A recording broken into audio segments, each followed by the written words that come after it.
వైకాపా హయాంలోని మంత్రుల బాగోతాలు వెలుగులోకి వస్తున్నాయి. మాజీ మంత్రి విడదల రజని అధికారంలో ఉండగానే అవినీతి గురించి ప్రచారం జరిగింది.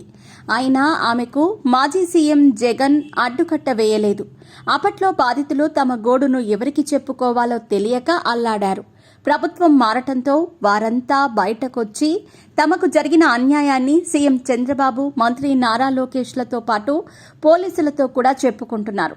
జగనన్న కాలనీ పేరిట తమ వద్ద భూములు సేకరించి కమిషన్ వసూలు చేశారని, అవి ఇప్పించాలని జూన్లో చిలకలూరిపేట మండల రైతులు ఎంపీ లావు శ్రీకృష్ణదేవరాయలకు మొరపెట్టుకున్నారు.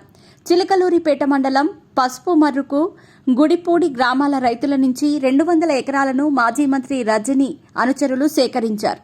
32 మంది నుంచి తొలుత 50 ఎకరాలు సేకరించారు.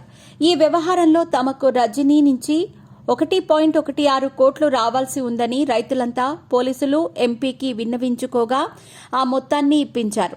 మాజీ మంత్రి రజనీ రంగంలోకి దిగి 5 కోట్లు ఇవ్వాలని, లేకపోతే వ్యాపారం ఎలా చేస్తావో చూస్తానని తనను బెదిరించారని ఓ స్టోన్ క్రషర్ యజమాని పోలీసులకు తాజాగా ఫిర్యాదు చేశారు. తనతో పాటు మరో 3 కలిసి స్టోన్ క్రషర్ నడిపిస్తూ ఉంటే మాజీ మంత్రి రజనీ బెదిరించారని ఎడ్లపాడుకు చెందిన నల్లపనేని చలపతిరావు ఫిర్యాదు చేయటం కలకలం రేపింది. ఆమెకు వత్తాసుగా అప్పటి విజిలెన్స్ ఎస్పీ జాషువా కూడా డబ్బులివ్వకపోతే 50 కోట్ల జరిమానా చెల్లించాల్సి ఉంటుందని బాధితులను వేధించారు. దీంతో చేసేది లేక 2.20 కోట్లు రజనీకి, ఆమె అనుచరులకు ఇచ్చామని, వాటిని తిరిగి ఇప్పించాలని బాధితులు కోరుతున్నారు.